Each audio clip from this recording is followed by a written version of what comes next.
Hi guys, welcome to my channel. My name is Marielle from Handmade by Mariquita. I'm so happy you're here. Today I kind of just wanted to talk about some of my recent accomplished projects, what I'm currently working on, some new yarn acquisitions, some designs I've recently finished that are currently in testing, just things like that. So I hope you enjoy. So first I kind of wanted to talk about some of my most recent finished objects. So this is the one I'm like the most proud of right now because it just took so freaking heckin' long. My sister has a friend that I guess put on her Instagram like, hey, I'm looking for someone to make me this, and she also is like a handmade jewelry artist herself, and so she was looking for someone to kind of swap crafts with, like someone to make her that in place for her making them a piece of jewelry or something like that. My sister referred me and I got to talking with her and heard her idea of like what she wanted, and I think I felt like I was able to do what she had like wanted. This is the finished object. She's literally stunning. I'm obsessed. So if you aren't familiar, this is called Filet crochet. We love a rhyming baddie. I followed this pattern on Etsy and I will link it down below in the description box. She wanted something that like covered her entire head. Like, let's see if I can show you this moment. I look crazy right now, but something that would like tie and cover the entire head like this, like a little cutie moment. And obviously I haven't woven in the ends yet because I was waiting to hear if she wanted me to do a border. Like, it looks really beautiful without the border, but anyways, the original pattern is just for like half of this motif, but because of like the way she wanted her finished object to be, I like reflected it. Originally, I think I had like just done each row twice, but then I was like, that looks bad, so let me just like reflect it. So go across one row and then go back. When you're starting a chart, you read from right to left, and then like on the wrong side row, you read from left to right in both knitting and crochet. And that was kind of how this pattern was set up, but because I reflected it, I just read every line from right to left, left to right in the same row because it was like mirrored, if that makes sense. I do, like, if I had done anything differently, I kind of like, as you can see, I have these like lines in the middle. I filled in double crochet squares, and I wish that I had made like the blank squares in the middle just too wide because now it looks like uneven with the point. This bar is a little bit to the right, if that makes sense. But overall, I think it turned out really beautiful, and I sent her a picture and she seems like she really likes it. So I'm thankful because I was kind of like, I don't really know what I'm doing. I'd never done filet crochet before, so I feel really happy with the end result. I did use the KnitPicks Curio number 10 thread, but that is the yarn that I used. I feel like it's a really soft, wearable cotton. So it's 721 yards for 100 grams. So it's like a whole heckin' lot. I ordered 4 of these because I didn't know how much it would use because the pattern didn't say anything about yards or meters or anything. And I just was like, let me overshoot, and if I have any left over, I can just make another thing for myself or for my sister or something like that. And I ended up only using 2/3 of one of these to make all of that. So anyways, this project took me a really, really long time though, especially near the bottom because it used 1mm crochet hook, which is crazy.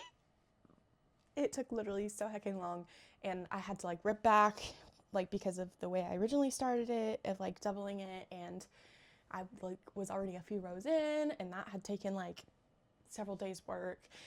Anyways, it was just a really slow going thing for me. I'm also like blind, and I've been wearing my glasses a lot. Right now I'm wearing my contacts, and I like literally just could not see because my glasses are like not the right prescription, so I was just like struggling. Anyways, but I'm very, very happy with the finished result. In turn, the girl that I made this for, she made me like a handmade, like custom teacher lanyard because, as you know, I'm a teacher.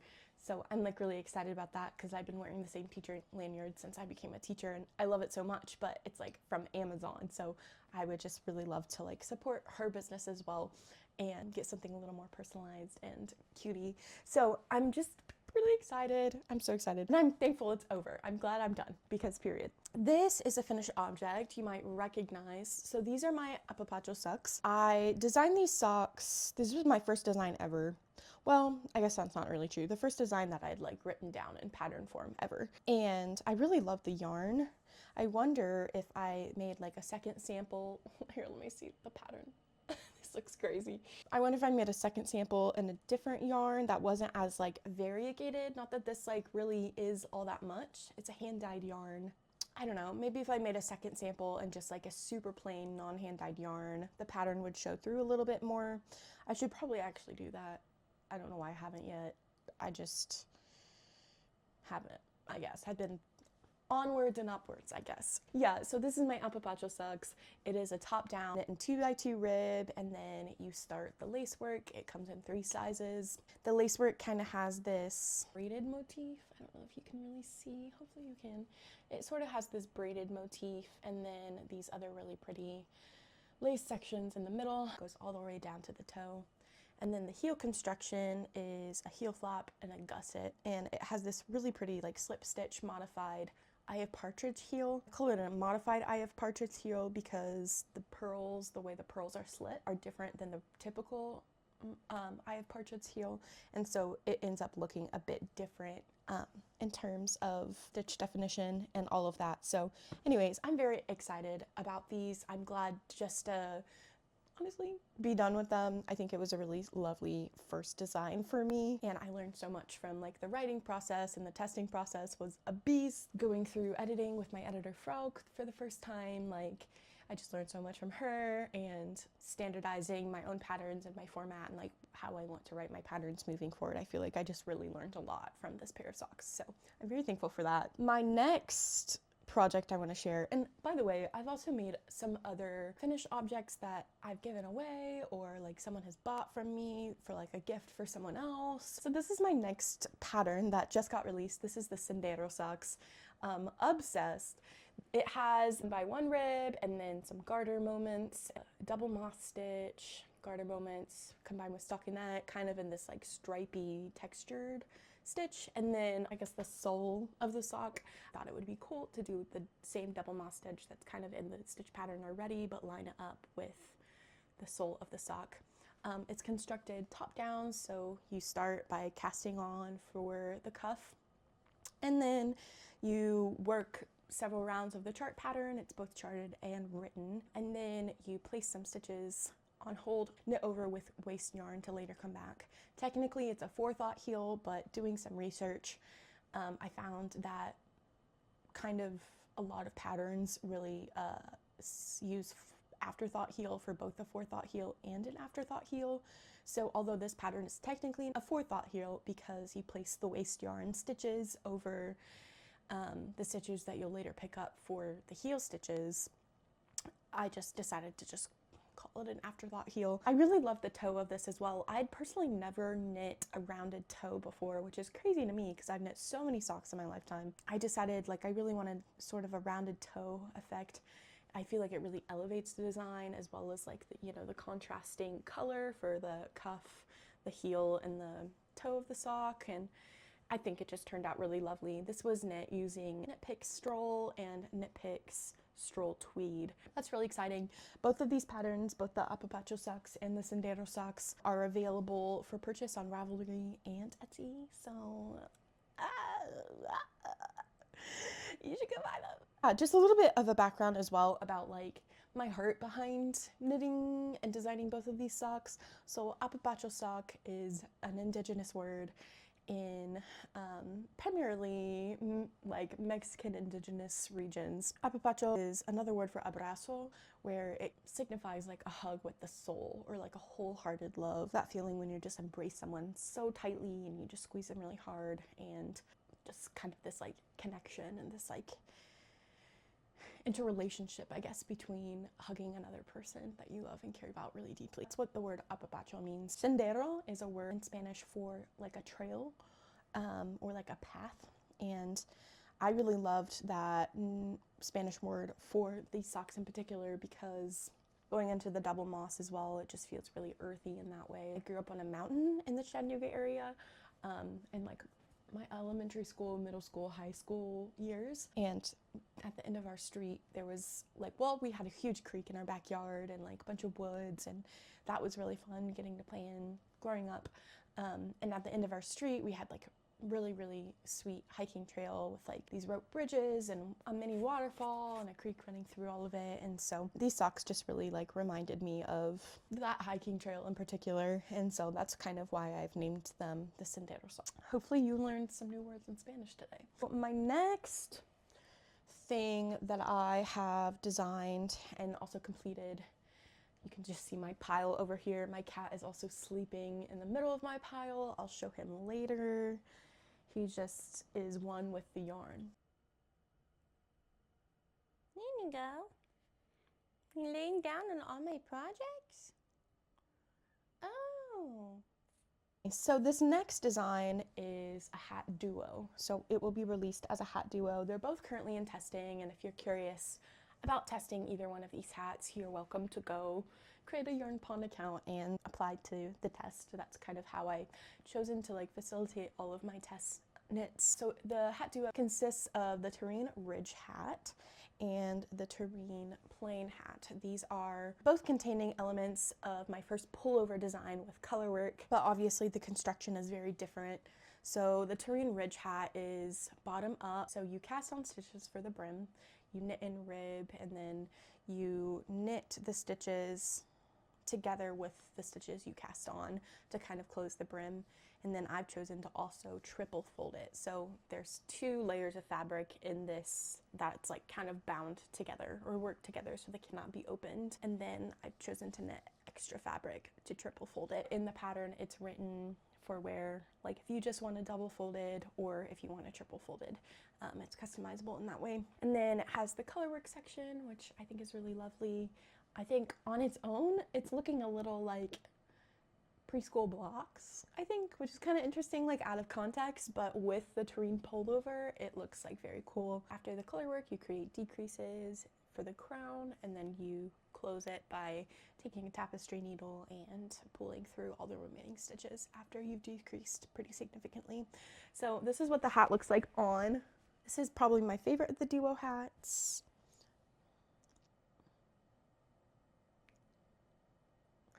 Anyways, so this is the Terrain Ridge hat. And then the other hat that's part of the duo is the Terrain Plain hat. So this uses a different color work motif that is on the base of like the hem of the body of the Terrain pullover. This is a top-down hat. So you cast on stitches for the crown using provisional cast on, and then you make increases until you're at the full stitch count of the crown or of the body of the hat, and then you knit in stockinette plain, and then you do the color work. Because it does not have a ribbed brim, you complete a round of like a non-rolling edge, which is a really awesome technique, and then you bind off with Icelandic bind off in the contrasting color, which kind of gives this really cool chained almost stitch definition at the end. So this is what the Terrain Plain hat looks like on. My bangs look crazy when I wear hats. I think she's super cutie. She obviously is a very different vibe, and they both go together and match different elements of the Terrain pullover. So that's really exciting. So yeah, this is a hat. This is a hat.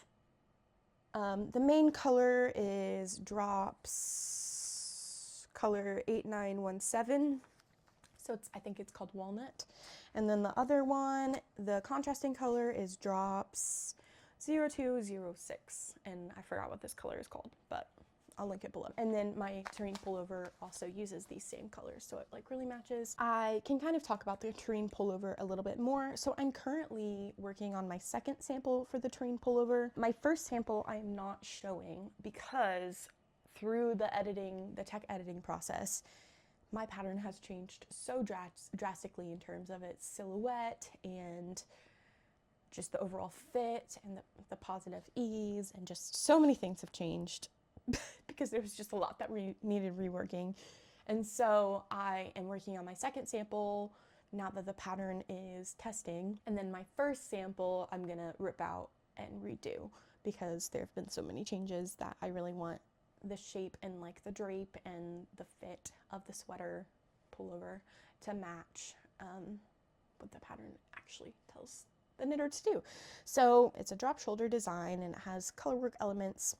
It has like a chest panel that's knit back and forth in flat rows, and then once you join up for the body under the like armhole depth under the arms, then you continue working the chest panel in the round. So that is a little bit tricky, just switching back the tension from knitting back and forth, also working color work on purl rows, and then joining in the round. And for most knitters, your gauge, your tension, how you knit flat versus how you knit in the round is slightly different. So that's a little bit tricky for the pullover. So it has this big chest panel, and then it has color work along the hem of the body, and then color work on the forearms of the sleeves.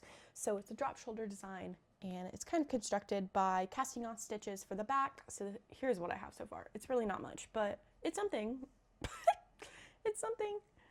So this is what I've got so far. You cast on stitches for the back, and you do some shaping to shape like the shoulder slope of the back, and also to raise the back so that the collar is tilted forward. And then you place the stitches on hold, as you can see I've done here. And then you pick up stitches for the left front and the right front. You do some shaping to, again, shape the shoulder slope. And then after you knit the left front and the right front, after you finish the shaping, you join them together, which is where I am now currently. So this sweater honestly knits up pretty quick. So my first sample I actually finished in a weekend, which is insane and crazy. Well, I guess it was a bit more than a weekend because I had to take a few sick days off because I had the flu, which was awful.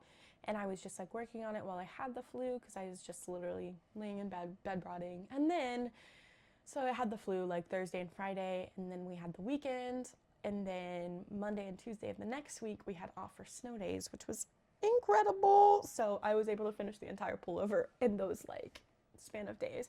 It just worked out really nicely. But I don't recommend knitting it that fast. I was so dysregulated because I was like stressed about trying to work up the sample so I could get the pattern written so I could get it submitted for editing. I was just like really dysregulated. So I don't recommend doing that, knitting a pullover that quick, especially when you're sick. Also would never do that again. I learned my lesson because I was crashing out. Anyways, so yeah, this is kind of what I'm working on where I am now for the pullover. It doesn't look like much now, but it will be much later. So that's awesome. I am knitting again in Drops Nepal, this time in the color 3620, which I think is literally just called red, I think. Don't quote me. And then the second yarn for the contrasting color is kind of this like slightly off-white chalk-y color. I believe it is called chalk, and it's in colorway 3915. And you can kind of see the differences between, like, this is more of a beigey, like oatmeal color, and this is more of like a off-white, grayish white color. Another design that I'm currently working on, I haven't sent it to my tech editor yet, even though the pattern's completely written and everything's ready to go, just because I've had so much going on with so many pattern releases and so many patterns and testing and different things like that, that I just kind of wanted to slow down and be a little more intentional about like slowing down and like not stressing myself out. And, you know, as a new indie knitwear designer, like I'm a relative unknown, which I completely understand. And so I really want to build more of like networking and more visibility as well before I start releasing more patterns, since I already have 2 patterns out and then 3 more patterns in testing. So this is my next design that I'm working on. It is called the Nana Socks because it is designed in collaboration with my Nana, who's my grandmother. We call her Nana, which is why these are called the Nana Socks. So I'm currently working on the second sock in the pair. And this is again using KnitPicks Stroll yarn. I will link the colorway down below. And I will show you the first sock that I finished. It came out lovely. By far my favorite sock design. It's been kind of cooped up in this bag, so she's a little wrinkled, but absolutely stunning. She's so good. So it has these different cable work sections that go all around the circumference of the leg of the sock and then continue on the instep of the sock. The heel construction is a short row heel, and then the toe construction is again a rounded toe. So you cast on stitches for the cuff, and the cuff is knit in 1 by 1 twisted rib. Well, I guess it's a half twisted rib because you're only twisting the knit stitches, not the purl stitches. But I think that just like really elevated the cuff and made it so much more dainty and vintage that kind of matched the rest of the pattern. And then you work the cable work. It looks really complicated, but I'm gonna be completely honest and say that I've never in my life worked cables before I knit this sock, and I had absolutely no problem. Now I am an advanced knitter, but for someone that's never done cables before, like, yeah, there were some times where I had to like pull something out or I made a mistake and had to like rip back a few rows or just start over all again. That's in general just part of the designing process anyways, but I will say it looks a lot harder than it actually is. But I'm just like really happy with how it came out. It's just so beautiful.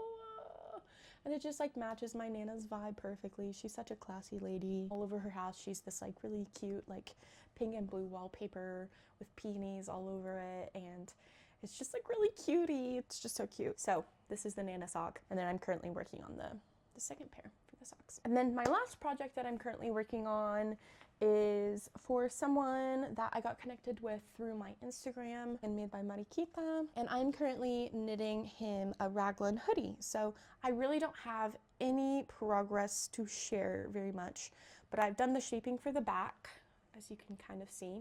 So this is the back. I've done the shaping for the back, and it's, as you can see, a few rows raised, and then I've joined in the round just now after casting on stitches for the front. And right now I'm just working on the raglan increases. So not really much progress to share there, but this yarn is so beautiful. It's so soft, and the color is so lovely. Like, I'm gonna have to make myself something in this color because it's literally stunning. It's beautiful. Okay, so that's kind of it for my works in progress and my completed things that I've done.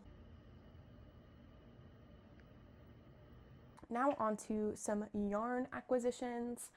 The only yarn acquisitions I really want to talk about today are my hand-dyed yarns, or yarns that I've picked up from my local yarn store. Shout out to Chattanooga Yarn Co., which is so lovely. I had a meeting actually about a week ago with the owner of Chattanooga Yarn Co., because I just reached out and wanted to put myself on her radar and say like, hey, I've been born and raised in Chattanooga. I'm a local designer. I've just released some patterns. I would love to see how we could collaborate. And she reached out and met, and it was just lovely. She's just a lovely woman, and just the work that she does in the knitting community for advocacy is just really awesome. And so anyways, if you're in the Chattanooga area or if you're stopping through, please stop by Chattanooga Yarn Co. Anyways, so the first most recent acquisition I got from Chattanooga Yarn Co. was these two skeins. Literally so lovely. Lovely. They're so beautiful. These colors are so stunning together. So this is Queen City yarn. It is hand dyed in Charlotte, North Carolina. It's a DK, and it is 100% non-super rush merino. It is 100 grams for 312 yards. This is in the colorway Walnut, and this is in the colorway Rusty Pickup Truck. So I am planning on designing a pair of mittens using these two colors, but we'll see. Maybe I'll just knit a different pattern of mitten. I just really want to knit mittens in these two colors, like colorwork mittens. I just think that would be so lovely. They're just like such beautiful, rich colors, and like the yarn just feels so bouncy. I don't know if that makes sense, but yeah. Super excited about that. My next acquisition is from another local yarn dyer by the name of Holly Dyeworks. All of her hand-dyed yarn skeins are named after like different references to like books or movies or anything like that. So this is the Pine Twist base, and it's called Daisy Armstrong. This is the same hand dyer that dyed the yarn for my appapacho socks. Here are the appapacho socks. So this is, hello, I just dropped my sock. This is the same hand dyer who dyed this yarn as well. This is in the colorway 12 Suspects. This is in the colorway Daisy Armstrong, which is so cute. It's just this really cute, like berry red color. I would love to make a pair of socks in these. It's a fingering weight. It is superwash merino wool, 75% and 25% nylon, which is perfect for socks because, again, it's really important to have at least 20% nylon in your sock yarn for durability because, you know, socks are obviously a garment or accessory that you get a lot of wear out of and can be pretty rough, in particular like the ball of the foot and the heel of the foot. So it's really important to have that nylon for durability. So that's this yarn. I'm very excited about that. My other yarn, I am just like trying to figure out what I want to do with this.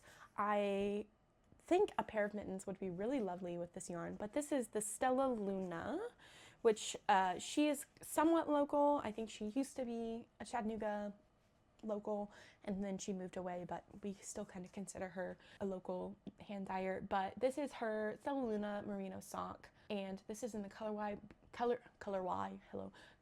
by the pricking of my thumbs. So it's 80% merino, 20% nylon, 400 yards to 100 grams. So again, I could make socks. We know I love to make socks. My sock cart, once again, she's out of control when it comes to socks. We really need to hold ourselves back. Every time I say hold myself back, I think of that one scene in The Lion King 2 where Pumbaa and Timon are like, hold me back, let me at him. Yeah, I think these would be really, really, really lovely with like held together with a pair of mohair, knit up into like some really nice mittens or something like that. I only have one skein, but it's just beautiful. It has these like teal and like rust colors, some like peachy colors as well. I just think it's like absolutely lovely, and I think the colors would look great. And then my last yarn acquisition I really wanted to talk about was from Home and Hearth Fiber Co. This is a local dyer from Signal Mountain, Tennessee, which is part of Chattanooga. This is in the colorway Log Cabin, Belonging, and it's a fingering mini. So it's 80 yards, 20 grams, 80% wool, 20% nylon. And it's just in this really like pretty chestnut orangey color, and I would just love to do like a contrasting color on some socks or maybe the cuff of like mittens or something like that. So all right, well, that's everything I wanted to talk about. Thank you so much for bearing with me and putting up with me. Yeah, I really appreciate it. Period. I hope you are having a wonderful weekend, and again, I hope you have something warm and cozy to drink with you. Hot tea, hot coffee, hot warm water. I don't know what you like to drink, but I'm glad you're here, and yeah. So thanks for watching. Bye.